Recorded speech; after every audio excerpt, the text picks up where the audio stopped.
চোরবাগান সর্বজনীন দুর্গা পুজো নিয়ে একটা সংশয় তৈরি হয়েছে। এত ঘটা করে একটা খুঁটি পুজো উদযাপন করার পরে হঠাৎ করে সেই প্রধানমন্ত্রী আরতি করছে ফটো এবং দুর্গা পুজোর যে মূর্তি ফটো সেটি হঠাৎ ভেঙে ফেলা হচ্ছে।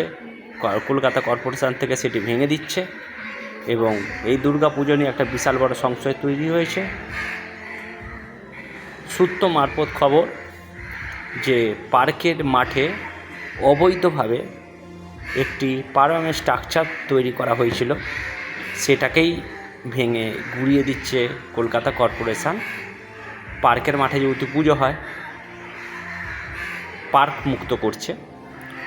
দুর্গা পুজো নিয়ে সংশয় হওয়ার খুব একটা কথা নয়।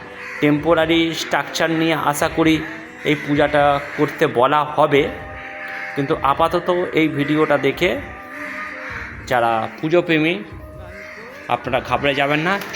চোরবাগানের জায়গায় থাকবে আশা করা যায় এবং এটি একটি পারমানেন্ট স্ট্রাকচার অবৈধ, সেই জন্য এটিকে ভেঙে ফেলা হচ্ছে।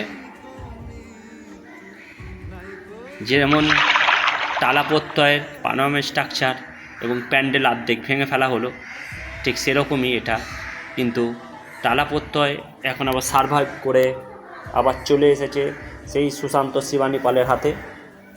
দেখা যাবে এবছর একটা নতুন কিছু আশা করছে এই টালা প্রত্যয় এবং চোরবাগান সর্বজনীন যে দুর্গা পুজো, এদেরকে আমরা একটা দেখব যে নতুনভাবে নতুন রূপে আমাদের মধ্যে এই পুজোটি উপস্থাপনা করবে।